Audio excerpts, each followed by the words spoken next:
Queridos irmãos, nós vamos prosseguir aqui na nossa programação.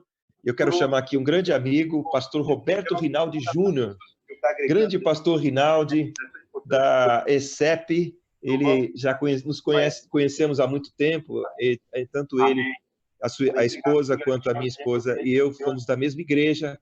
E, pastor, é uma honra receber o senhor aqui, é uma honra tê-lo aqui para nos abençoar.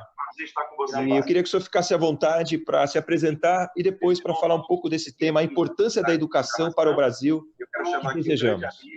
Coronel Terra. Pois não, pastor. Agora eu estou conseguindo ouvir. Bom, agradeço muito a oportunidade de participar desse movimento tão relevante pelo nosso país, contando com a graça e com o poder de Deus para fazer diferença, nosso Deus soberano, e me alegro muito em integrar esse empenho pela pátria. Gosto desse movimento Pátria Amada, oração pela Pátria Amada.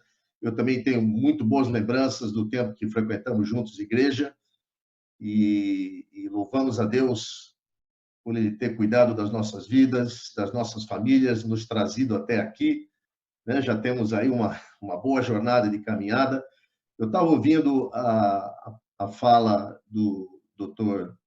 Shelby, que é um parceiro nosso, um amigo. Nós militamos na mesma causa e eu vou, de certa maneira, continuar na mesma linha. Estou falando de família também, falando das crianças, da nossa próxima geração, e para isso eu vou introduzir a ESEP. Eu sou fundador e presidente da ESEP, que é a Associação de Escolas Cristãs de Educação por Princípios.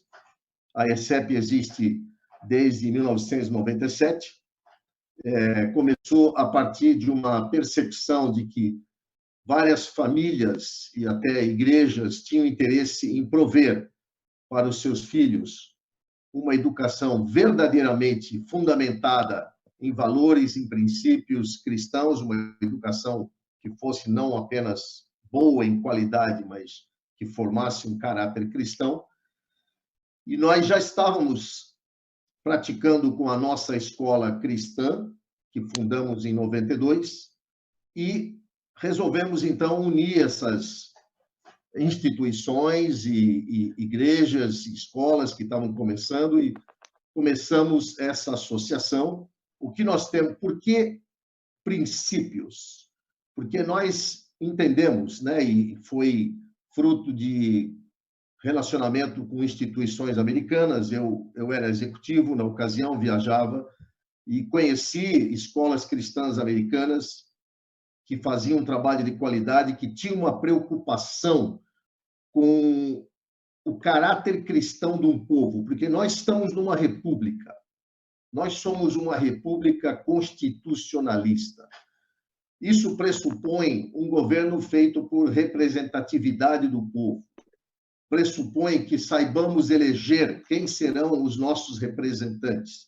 Pressupõe que exista uma Constituição que foi elaborada com princípios que são verdadeiros, são íntegros, são honestos, são princípios que vão contribuir para valorizar a vida, para reconhecer a liberdade, reconhecer os direitos implícitos que Deus deu ao homem, que vão reconhecer o direito à propriedade, à prosperidade.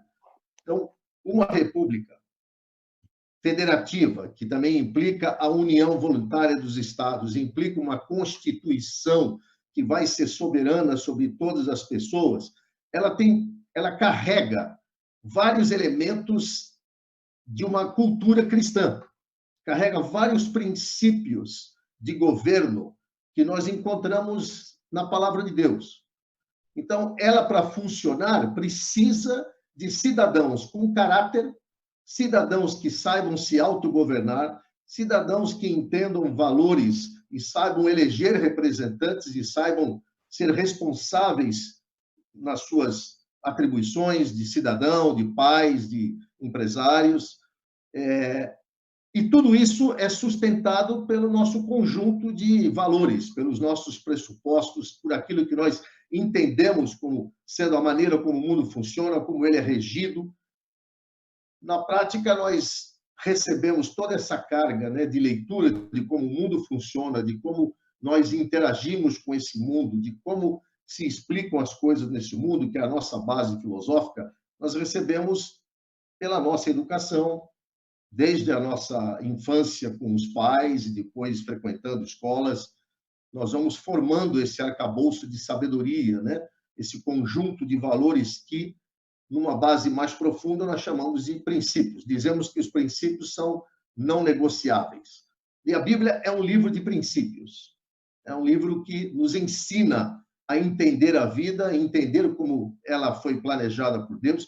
Na realidade, quando você pensa em reino de Deus, e a oração do Pai Nosso de Jesus, seja feita a tua vontade, aqui na terra como no céu, ele está falando de manifestar, expressar o reino de Deus entre nós, como ele existe eternamente, cosmicamente, pela soberania de Deus.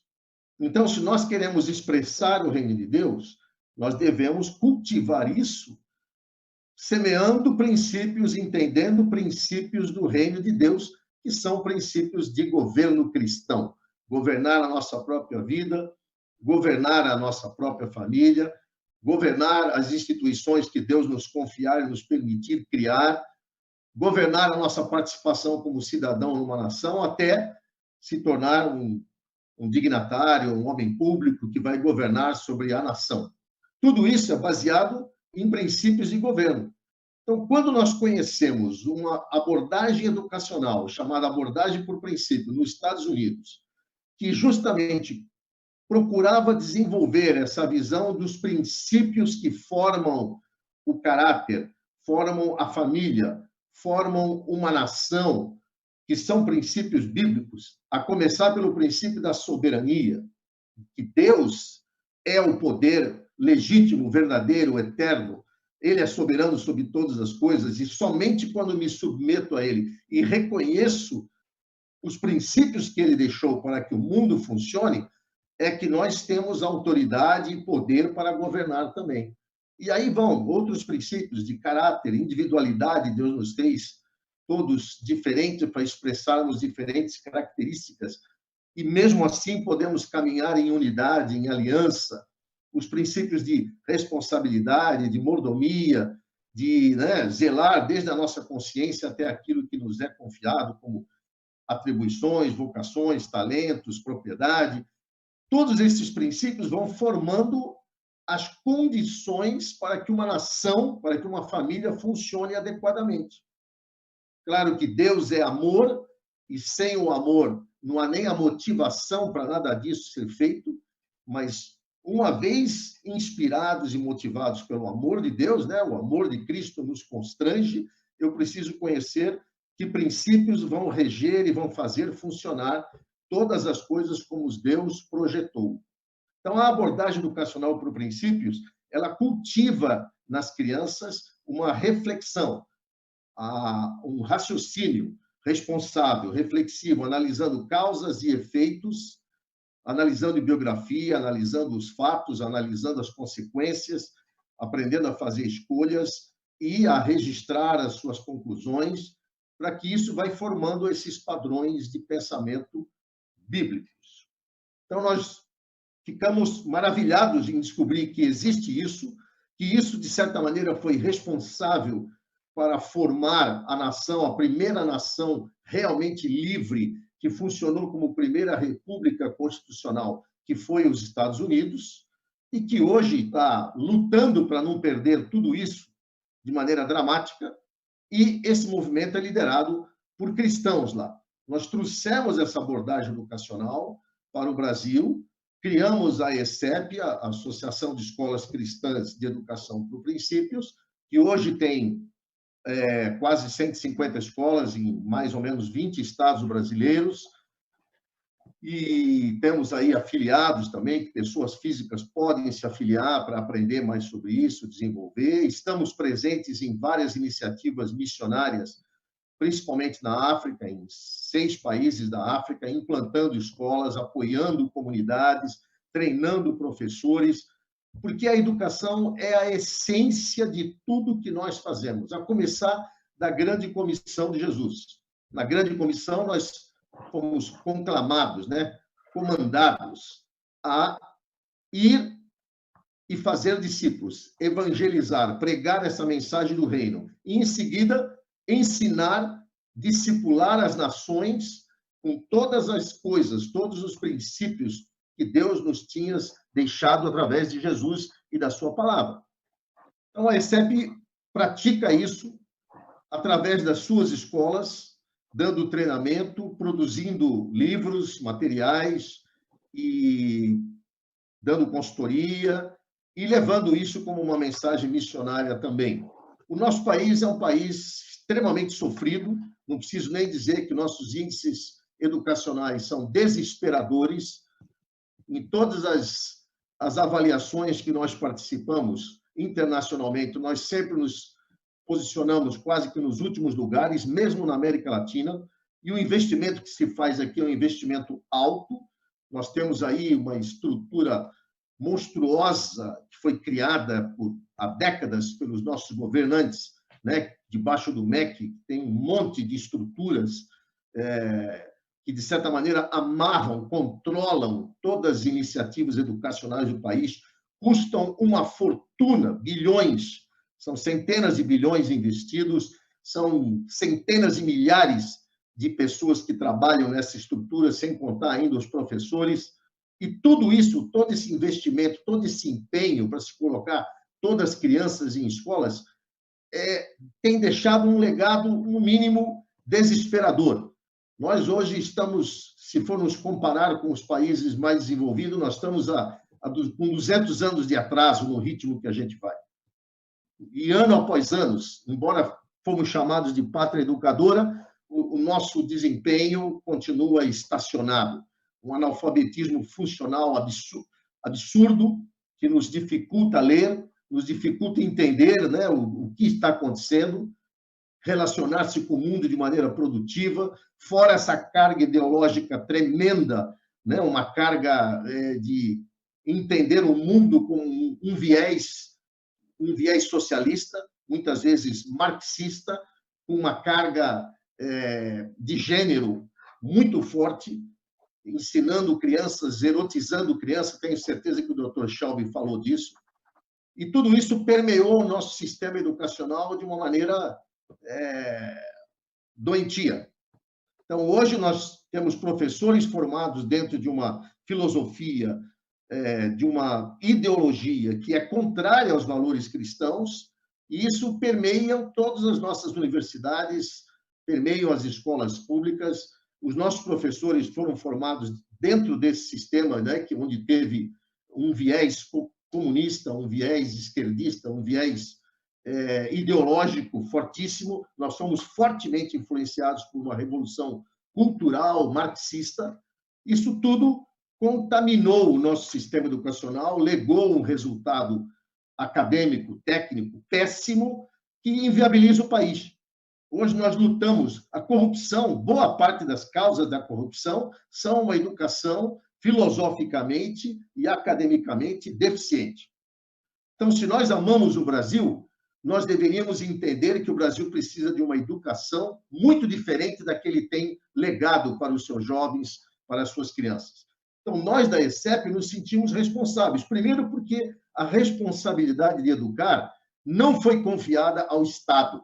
Embora a Constituição brasileira fale dezenas de vezes que a educação é um direito do povo e um dever do Estado, isso não é bíblico, porque, biblicamente, Deus confiou aos pais. Então, nós temos que zelar pela educação que é dada aos nossos filhos, para que eles possam cumprir o propósito de Deus. Como eu tenho certeza, o doutor Guilherme Shelby enfatizou isso também. Hoje nós vemos jovens desestimulados para aprenderem, vemos professores, né? O professor do Brasil é um dos mais desestimulados do mundo, estressados do mundo. E metade dos professores brasileiros não recomendam que os alunos façam pedagogia. Onde isso vai parar?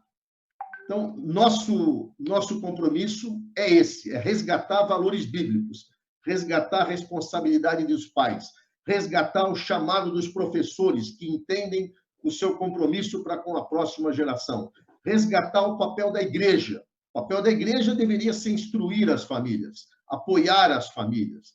Deveria ser ministrar a verdade da palavra e não viver uma religiosidade alienada do mundo.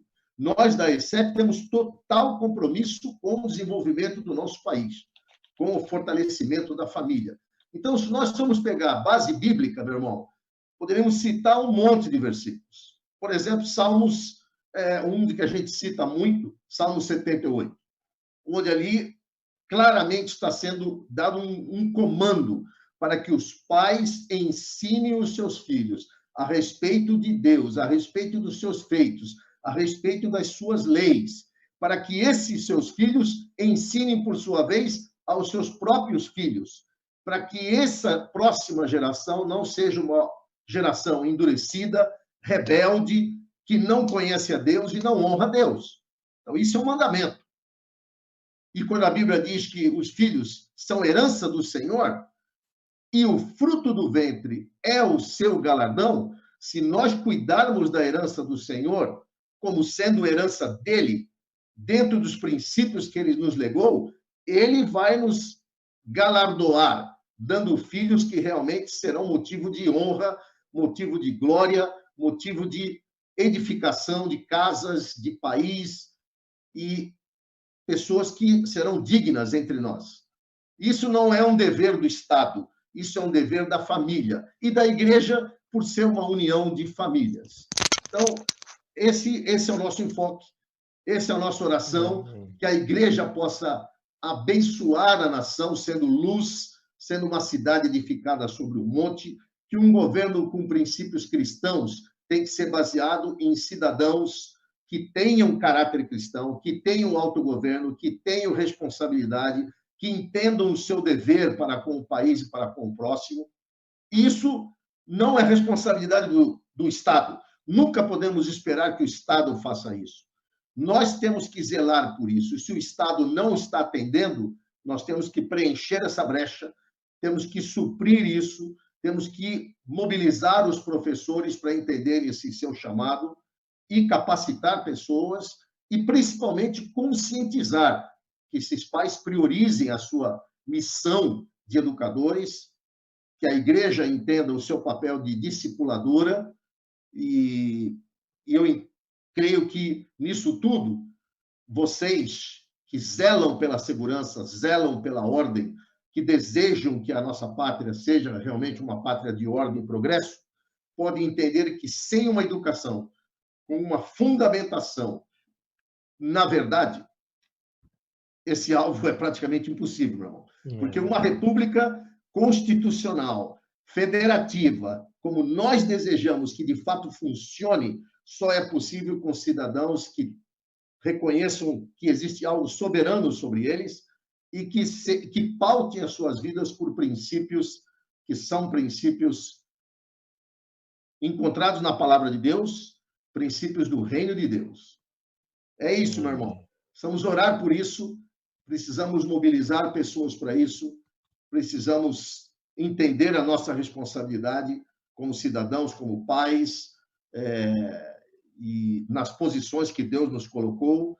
Nós temos que ser sal e luz e temos que ser essa cidade edificada sobre o monte. Amém.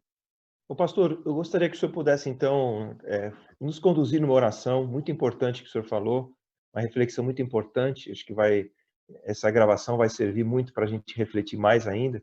Mas queria que o senhor pudesse nos conduzir nessa oração tão importante, nesse momento da história tão desafiador, né? Nós vamos ter que reconstruir muitas coisas, famílias, escolas, sistemas. Precisamos de muita sabedoria de Deus e eu queria que o senhor nos conduzisse nessa oração, Amém. por favor. Senhor, nós te agradecemos, em primeiro lugar, porque o Senhor nos deixou referências, o Senhor nos deixou a sua palavra. O Senhor veio até nós na pessoa de Cristo para nos mostrar o caminho, para nos abrir os olhos, para nos falar do teu amor, falar do teu reino. E nós temos a oportunidade, Senhor, de viver esse reino aqui entre nós, na medida em que desejamos, acima de tudo, que a tua vontade seja feita. Que nós acreditemos de coração que a tua vontade é boa, agradável e perfeita. Que os teus princípios são sabedoria eterna. E que cada um de nós, como pais, como profissionais nas diversas posições que ocupamos nas sociedades, como servos que somos, como educadores principalmente, que temos um chamado para formar a próxima geração. Senhor, que nós trabalhemos não apenas como uma carga a ser cumprida, como um currículo a ser despejado, que nós não tratemos isso como sendo, às vezes, até um fardo, e separemos a educação naquilo que é secular, daquilo que é religioso. Senhor, na tua palavra não há essa separação. Então, que nós, pais, entendamos a nossa missão e a nossa responsabilidade.